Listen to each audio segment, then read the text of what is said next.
job, ladies. Good to have you with us today. Thank you, sir. Let's do it.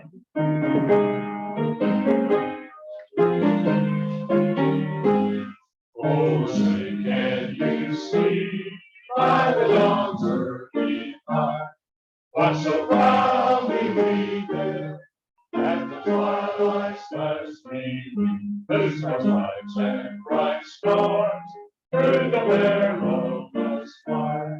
O'er the ramparts we march, where so gallantly street, and the rocket's red flag, love on bursting in air, came through the night, and our flag was still there.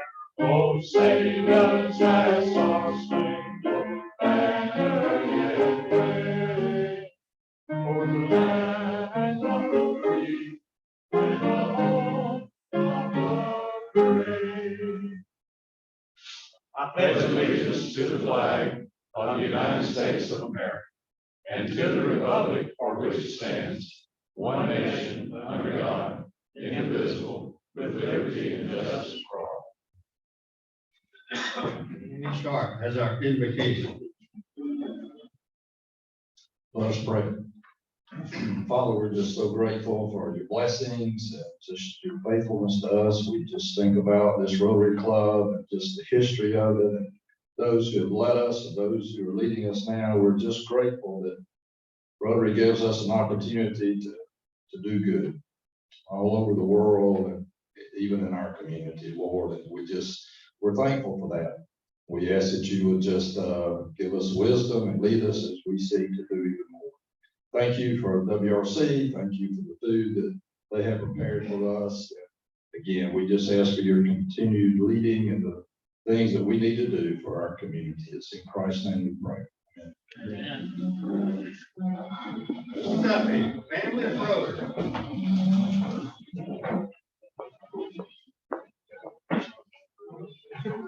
Thank you, President Greg. Let's celebrate some birthdays. Danny Sharp on April 24th, Colin White, April 25th, Kelly Pilot, April 26th, and none other than Mr. Leslie Bloomberg on April the 28th. Anniversary short and sweet. Marcus Cannon and Tony on April 24th. Hope you all have a great week. Thank you.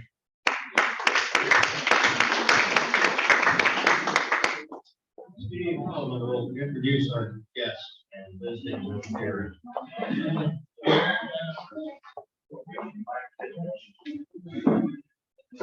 Glad to have visiting guests today. When I call your name, if you would please stand and thanks to Valerie Russell, guest of Sheila Azar. Is there anybody else that we missed? Thanks for being here today.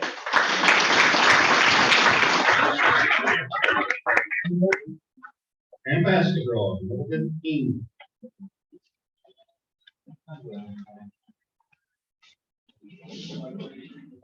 $846 points.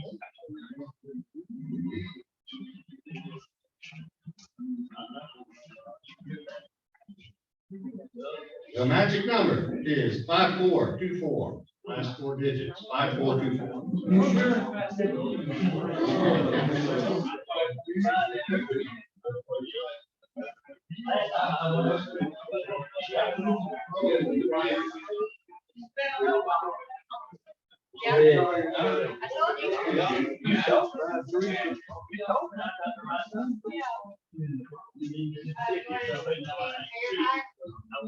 Yeah, we got a verify here. Watch this shade here.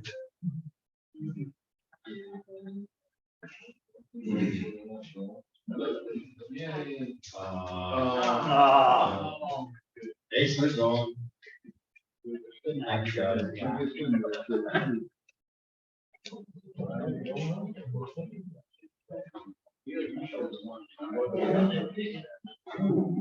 like for Mr. James, well, before we do that, this past Saturday night, of course, I've been talking about this for 4 or 5 months, but we had the 2023 Rotary Charity Ball, and it just came off great. think we had 225 people there. The food was great. The band was good. I think a good time was had by all. People keep coming up to me and saying that they really enjoyed it. And if you missed it this year, hope you can make it next year. I'd like to recognize, well, first, let's present the check. When we first floated this idea, I always look at what's the possible worst case scenario. If I can live with that, then I'll probably be okay. And the worst case scenario was that we would enter into contracts to have a facility and food for the Rotary Ball, and then have to come out of pocket with that money. And I didn't think that was a very fun thing to do. But the good news is we presented a check, which we'll do here in a second, for $12,700, and Mary Beth tells me that there's another $1,400 that we have. So what's that? $14,100.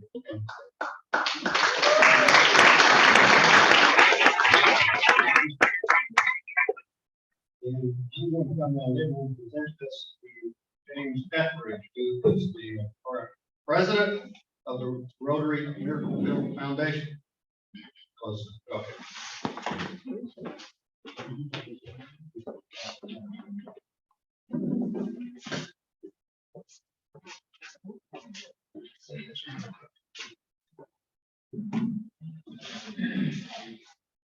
Well, James, on behalf of the Monday and Tuesday Rotary Clubs, we present you this check and know that it will be used well.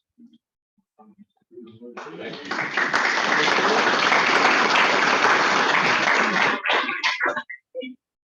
Thank you, Greg. You don't know that we have a commitment to our two clubs, and this just solidifies what the commitment has. It's got feet to it. And so we appreciate so much. The majority of this will go to finish our payment we have on the maintenance we did on the field somewhere about 3-4 years ago. Am I right? Several years ago. Anyhow, so the city has let us pay that as we go, and this finishes up our payment. And as you know, there's more maintenance to come, and we appreciate both the Tuesday Club and of course our home club here, Dothan Rotary Club, for the continued support for Miracle League Bill.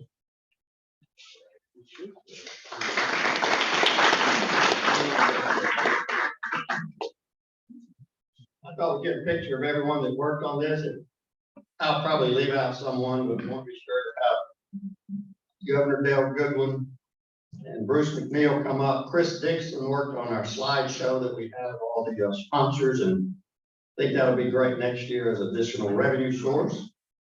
Hal Edwards, Hal served as our MC at the last minute, and he had them in the palm of his hand.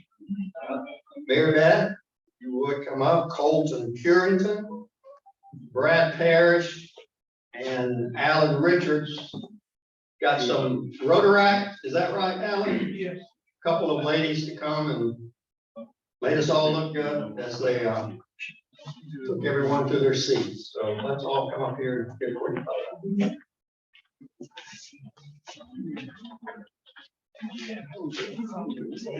Got the suit on, yeah.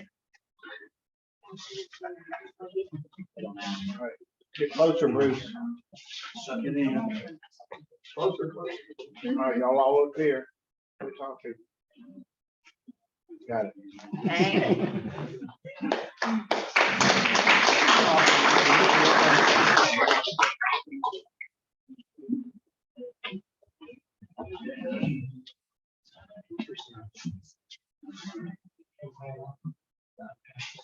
Adam Dozier will introduce our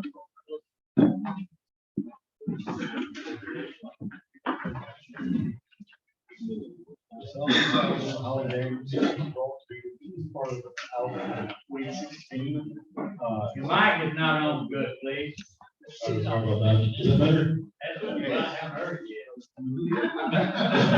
Southeast Alabama Holiday Game is brought to this part of the Alabama 2016. It's an annual event to promote Celtic education and history as well as world-class athletic competition. This year's event for the Southeast Alabama Highland Games will be on September 23rd in Dillville. The two speakers that we will have speak today are Chris Bailey and Scotty Johnson. Chris is a board member and Scotty is the president of the Southeast Alabama Highland Games. So please give them a round of applause.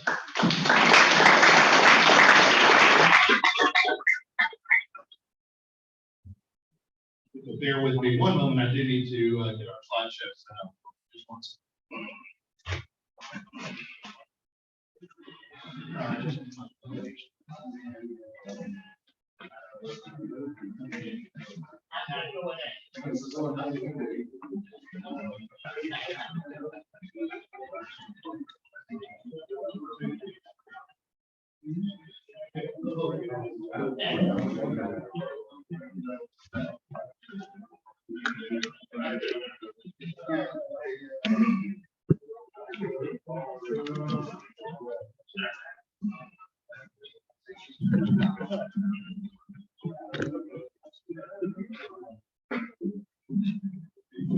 Well, thank you all for having us. Thank you for the opportunity to come and tell you about our event. It has been something that we have been passionate about the last 9 years to present to the Wiregrass area and bring to Dothan. I will start off first by answering an often asked and often misunderstood question that comes up quite frequently about wearing a kilt. We get the question quite often, what is worn underneath a kilt? And I can assure you that there's absolutely nothing worn. Everything is in perfect working condition. Thank you. I'm really excited to get to speak to you today because Rotary is an organization that has been important to my family for some time. My grandfather was a long-term Rotarian in Dothan. Selden Bailey was involved for quite some time, and I know he took me multiple times as a child and as a young teenager to meetings, so it's exciting to get to be here and speak to you all today. First of all, Highland Games. Who knows, just a quick show of hands, who knows what the Scottish Highland Games are? Okay, that's a good representation. Often, what I tell people when I'm trying to give them a quick understanding is, have you ever been flipping through the channels and you see a man in a skirt throwing a telephone pole?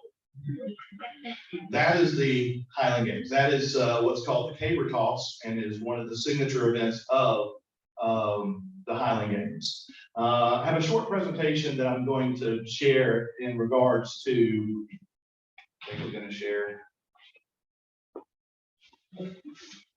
Oh, it might not be.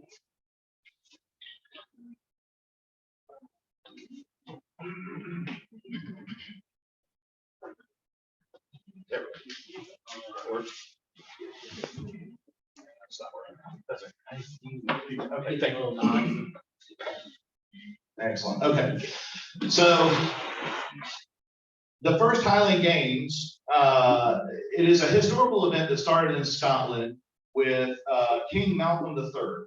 And essentially, he held a game to find the fastest athlete that could be his messenger carrier.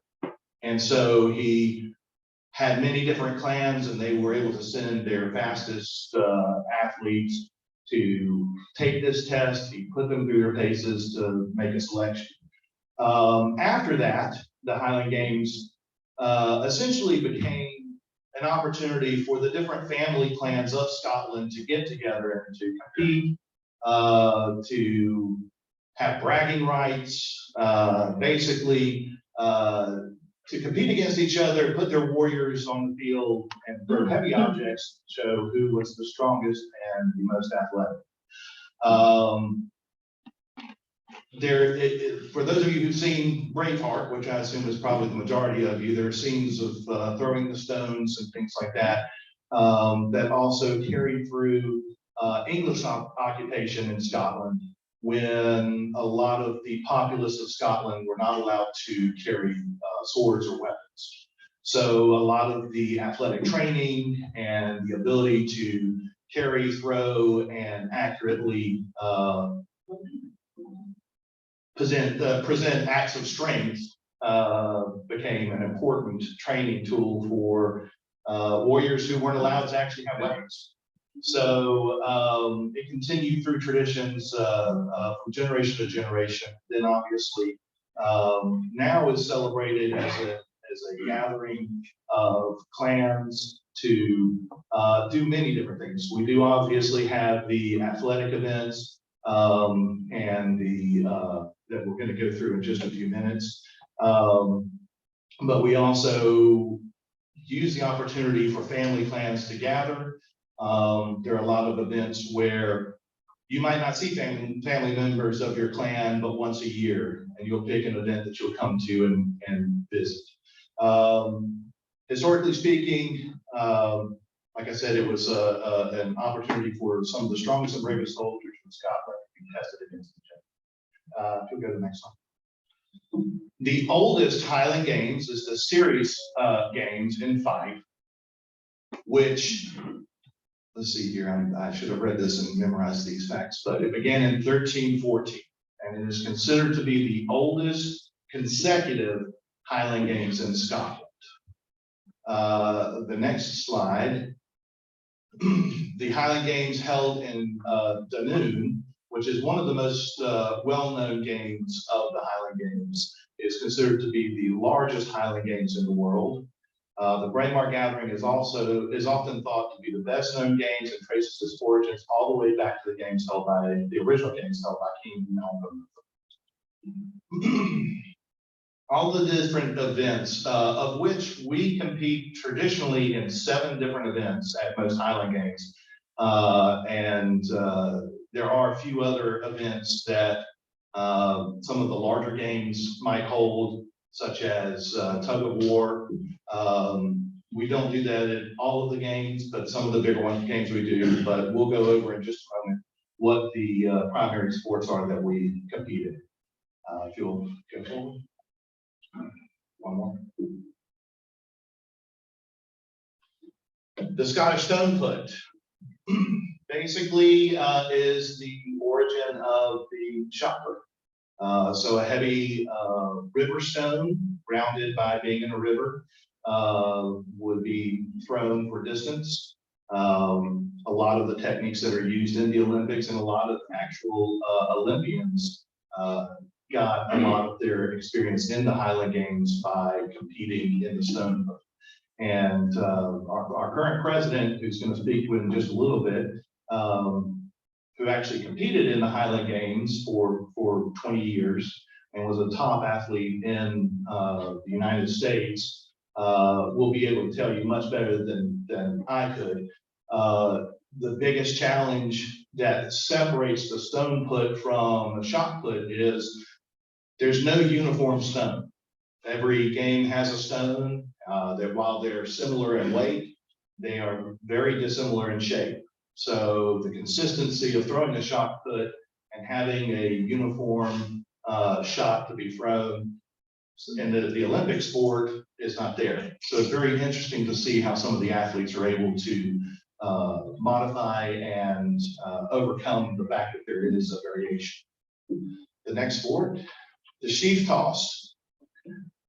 The sheaf toss is one of the, I find, most interesting events in its ability to unify the crowd in an event that you've never seen before, but all of a sudden you find yourself cheering for a man throwing hay over a bar.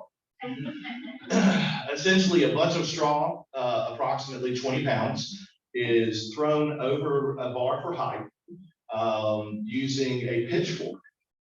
And the focus of that is to go in rounds, continually raising the height of the bar. And I don't know what it is about this particular sport, but outside of the caber toss, it's amazing the people that will come to watch this event, and the intensity of the crowd as the sheep comes close and doesn't quite make it over is very, very exciting to see people get into. So it's a very fun sport to watch. Weight over bar is exactly what it sounds like. Of course, the weight is uniform based off of the weight class of the different athletes. Scotty's going to tell you more about that as a former athlete. But just like it said, it's throwing a heavy weight over a bar. The Scottish hammer throw. There's actually two weight distances for, that are thrown as a hammer throw.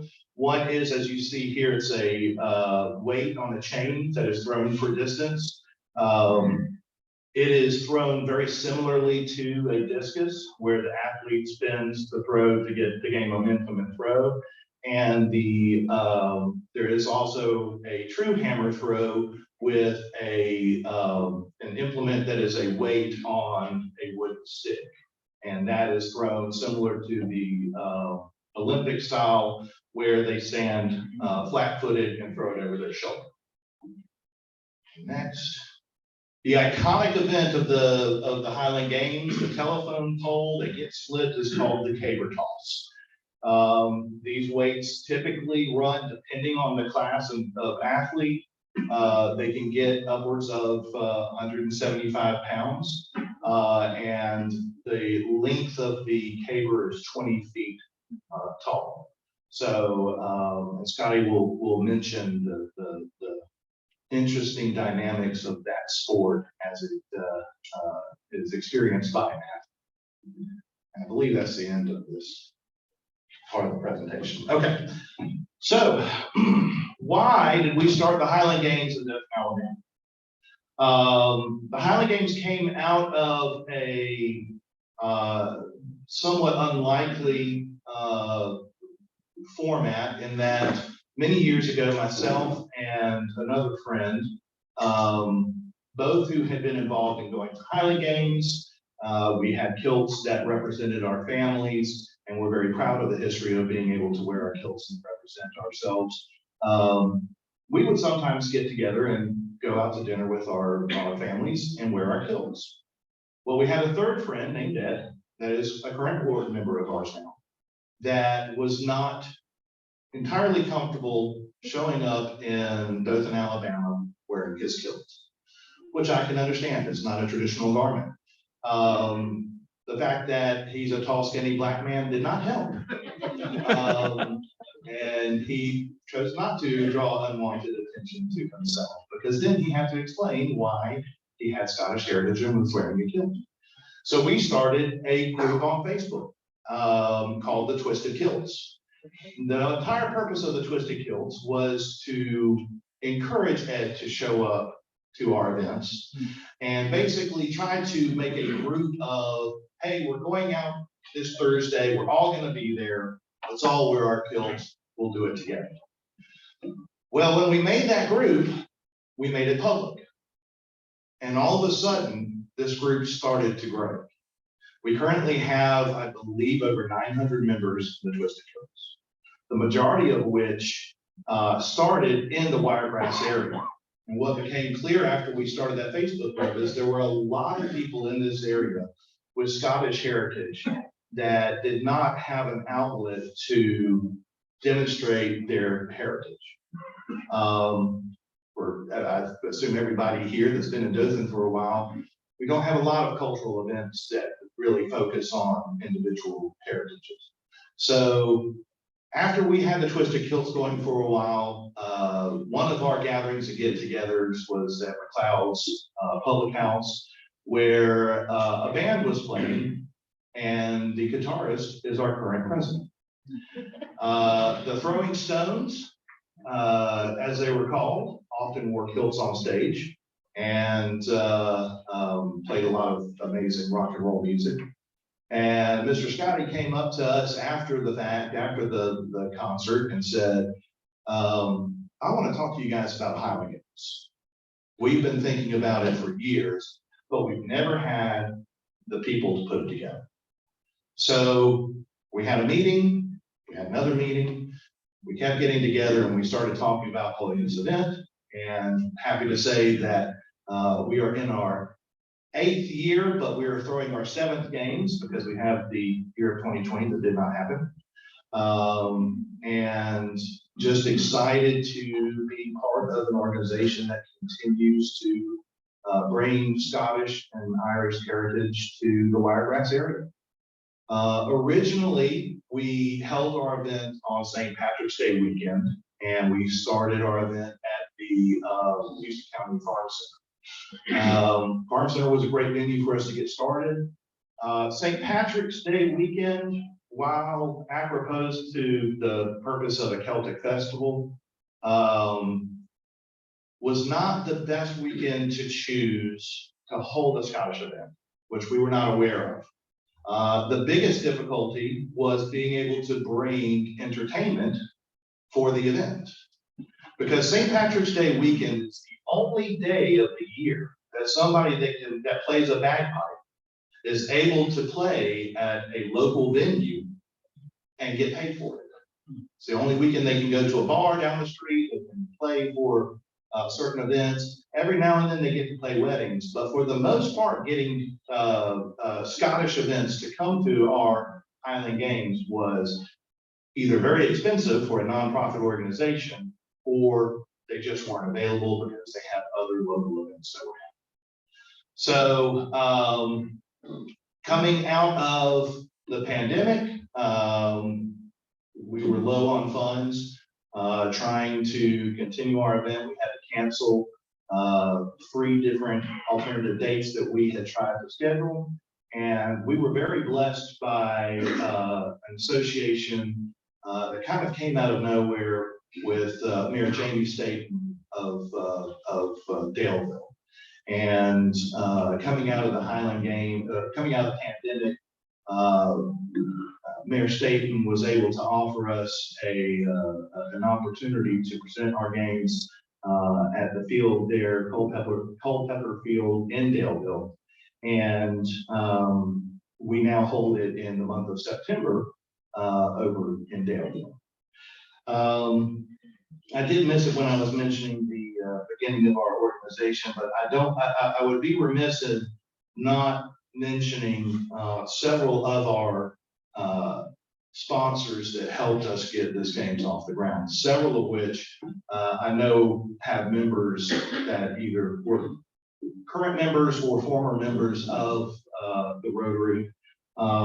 First and foremost, when we first started meeting to hold these games, there was an individual that came to us by association, one of our board members.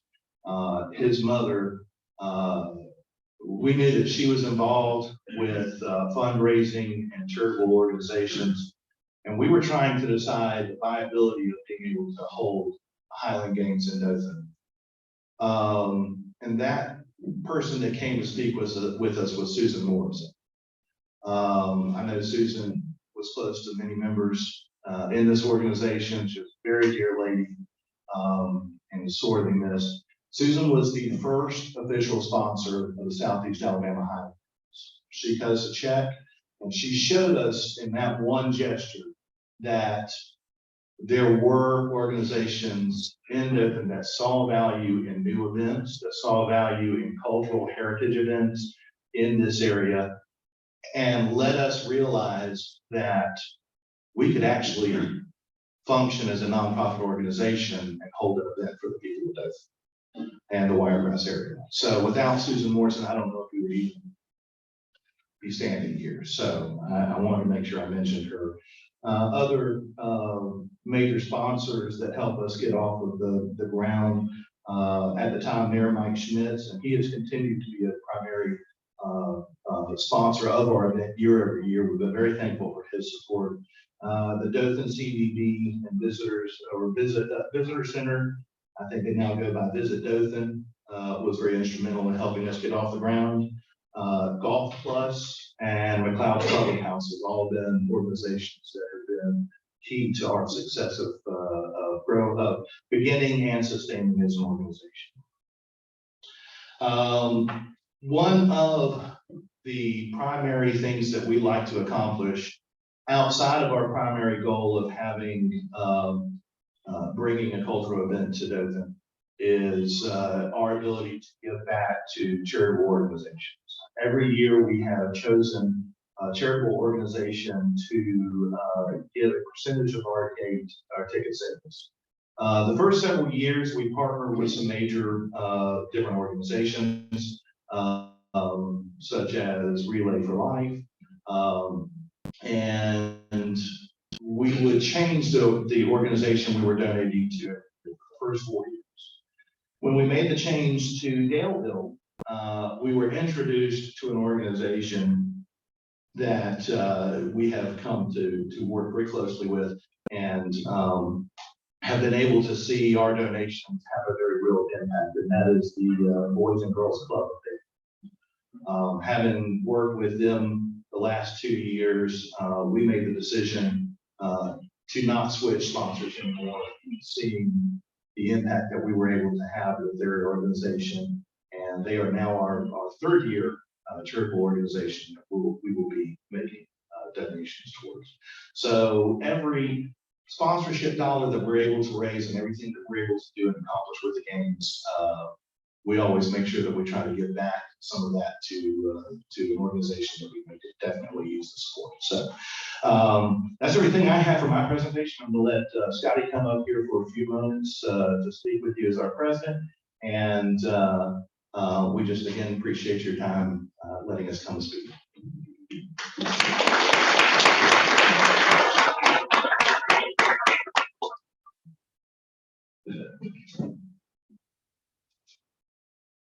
Thank you, Chris, and thank you, Rotary, for having us here. Thank you for the fine lunch. I'm gonna keep my part short and everything.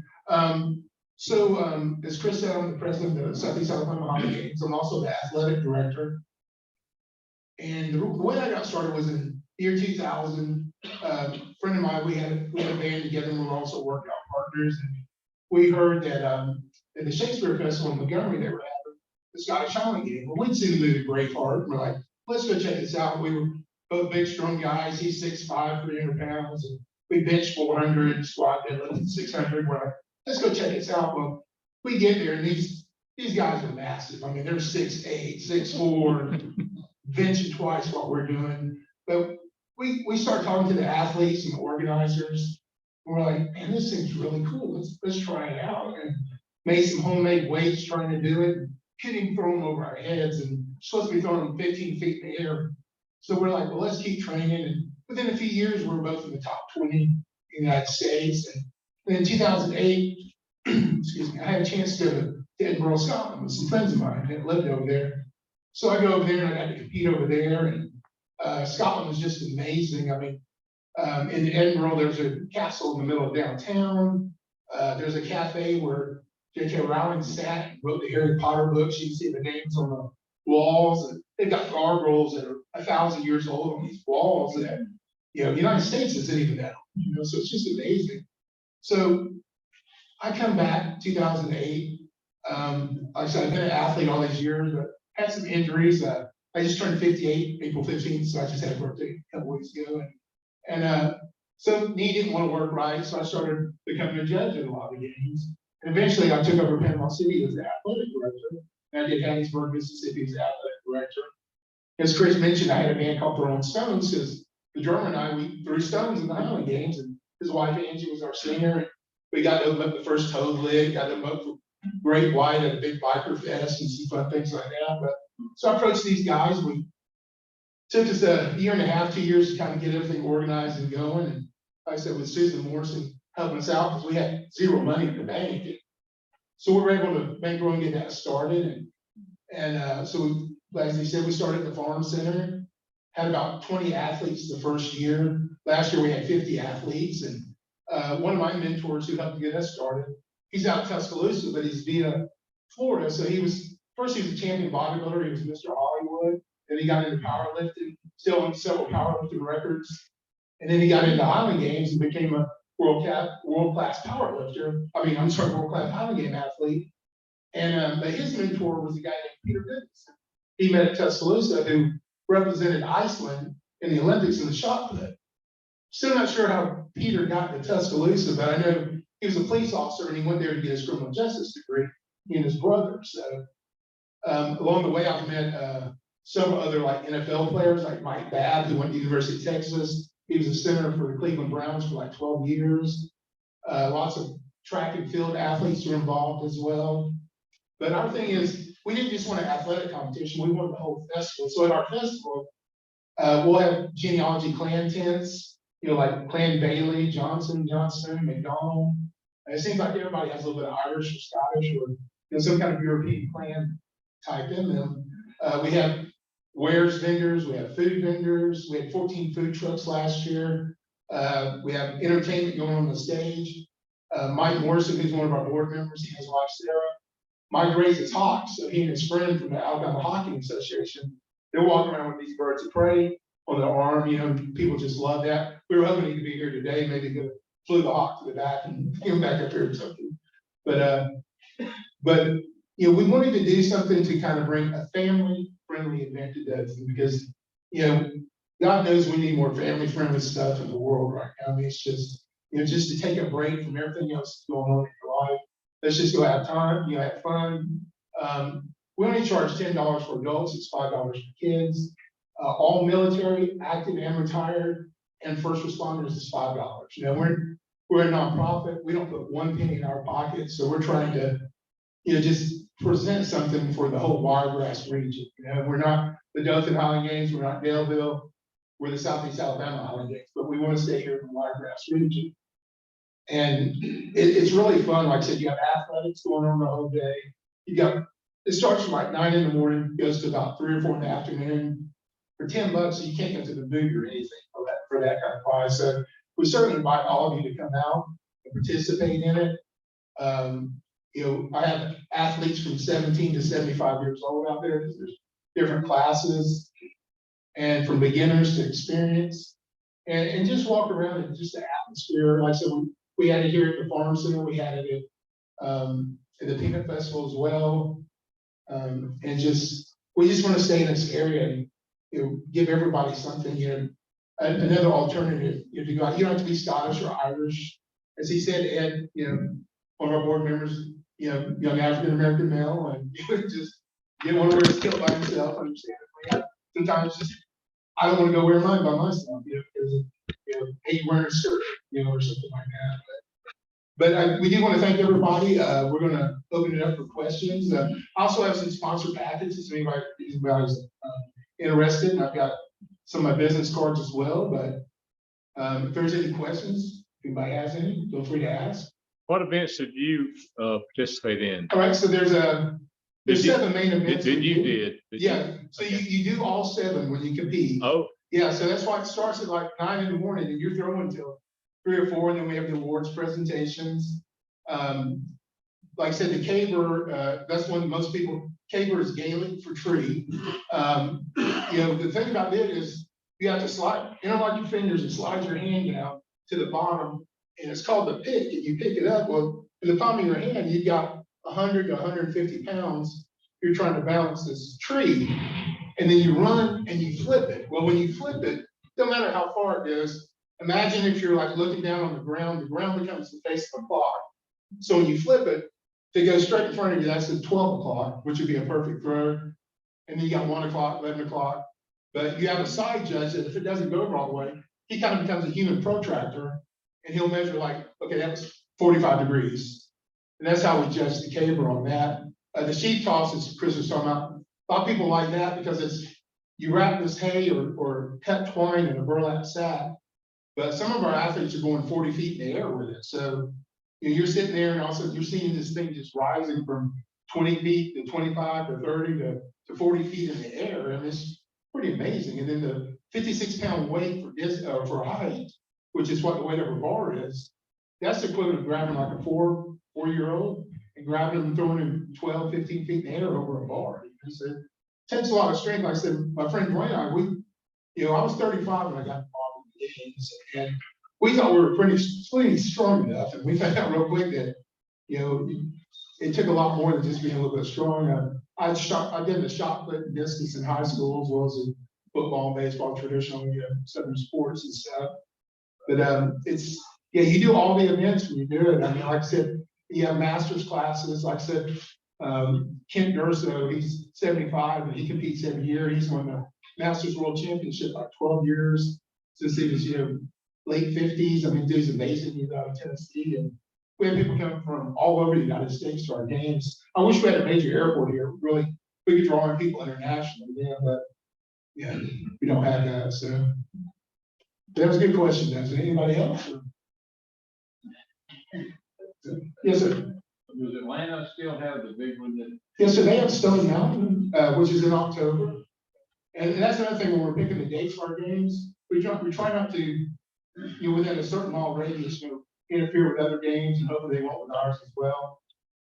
Like you were saying, originally we were St. Patrick's Day weekend in March, but which you think would be perfect for a Scottish-Irish type festival, but they're so in demand, anybody does anything Scottish or Irish to go anywhere. So we were having trouble finding entertainment. So in September, we have to deal with football, which is, we thought about putting some big TVs out there so people could sit underneath our tents, and relax and watch some football if they wanted to, like the wife or kids going around.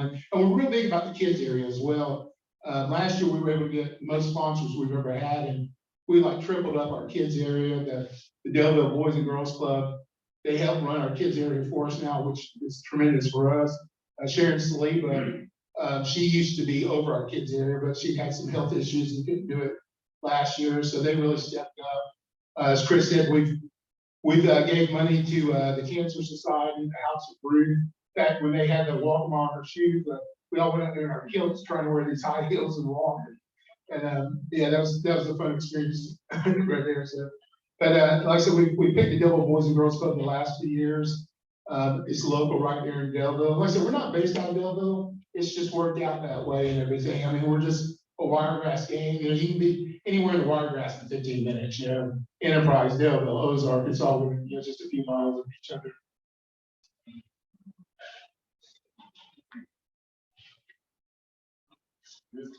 Anybody else? Oh, thank you very much.